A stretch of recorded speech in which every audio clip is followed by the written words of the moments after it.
The sixth trumpet opens not with symbols floating above history, but with history itself erupting into clarity.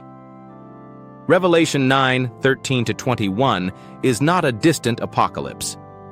It is Europe between 1789 and 1815, the age when the world that called itself Christian lost its throne. This trumpet narrates the first collapse of Babylon as a religious empire, the fall of the woman of Revelation 17, stripped of her power by the very kings she once commanded. The French Revolution and the Napoleonic Wars together form the single unified event that defines the sixth trumpet. They cannot be separated. One tears the structure down, the other grinds its ruins into dust. The revolution detonates the system. Napoleon weaponizes the explosion across an entire continent. And for the first time since the rise of medieval Christendom, Europe stands on new ground. Secular, rationalist, nationalist, no longer ruled by a church-state hybrid. This is how Babylon falls the first time. Not in flames from heaven, but under the boots of armies, marching under the banners of reason, liberty, and empire. Revelation speaks of 4 angels bound at the great river Euphrates, released to kill a third of mankind. The Euphrates is not a random geographical marker. The Euphrates symbolizes the political infrastructure supporting Babylon. In the world of 1800, this means Christian Europe itself. And the 4 angels? They are the 4 great powers that shape and decide the entire Napoleonic conflict. France, embodied in Napoleon Bonaparte, the unstoppable force reshaping all of Europe. Britain, the global empire, commanded on land by Wellington and at sea by the Royal Navy. Russia, ruled by Tsar Alexander I, the vast Eastern power that breaks Napoleon's myth of invincibility. Prussia, under King Frederick William III, humbled and then resurrected into the coalition that ends the war. Other powers enter and leave the stage, but these 4 remain constant. They are the pillars of the conflict, the strategic minds, the decisive armies. They fight across the entire continent. They overturn kings, redraw borders, and destroy the religious political architecture that had defined Europe for 1,000 years. Their release signals the unraveling of the old world. John hears the number of the mounted troops. Twice, 10,000 times 10,000. 200 million. Around 1800, Europe's population is about 200 million. Every European feels the trumpet. Every household pays for it in blood, hunger, or ruin. The war is not an event fought on borders. It is a continent-wide shaking. A civilization is being torn from its roots.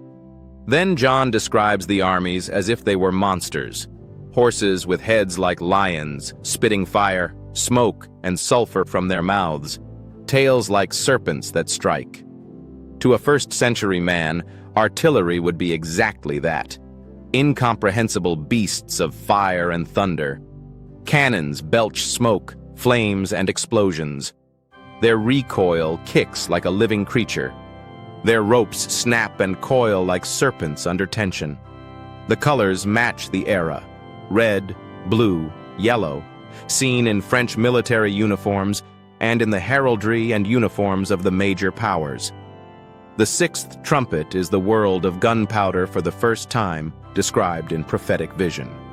But the heart of this trumpet is not war. It is judgment, not upon nations, but upon a system. Revelation 17 reveals Babylon as a woman riding the beast, a religious power sitting on political authority, claiming divine right, controlling kings, and shaping laws. For centuries, medieval Christendom held Europe in an intertwined structure of throne and altar. But when the time comes, the beast turns against the woman. The political powers she once controlled now hate her, strip her, expose her, and burn her. This is not metaphor. This is the French Revolution in its purest form. The revolution does not merely criticize the church. It declares war on her institutional power. Church property is nationalized. Monastic orders are dissolved. Priests are hunted, exiled, or executed. Cathedrals become temples of reason. Christian rituals are replaced with civic festivals dedicated to the goddess of reason. The old Greek cult of rationality, carried from Plato and Aristotle through the Florentine Platonic Academy of Humanism, and now transformed into a public political religion. It is the first time since Constantine that the Church loses the political world she once commanded. Then the humiliation becomes complete. In 1798, General Berthier enters Rome and arrests Pope Pius VI. A decade later, Napoleon arrests another pope, Pius VII, and holds him in captivity.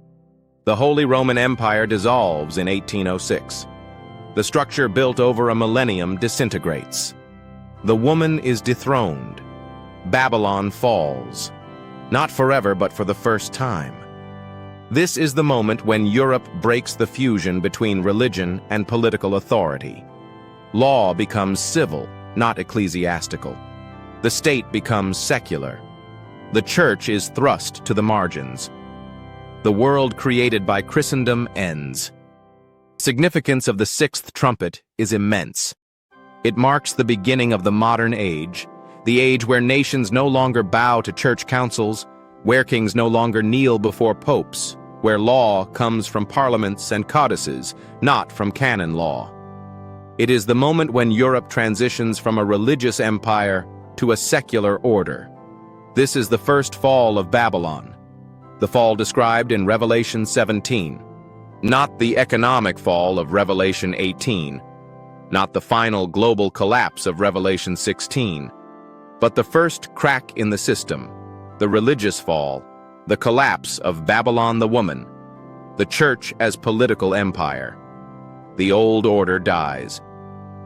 Babylon falls, and the world moves into a new phase of the prophetic timeline, a world that is no longer Christian in structure, but secular in power, waiting for the next trumpet to sound. And the next episode takes us into the seventh trumpet.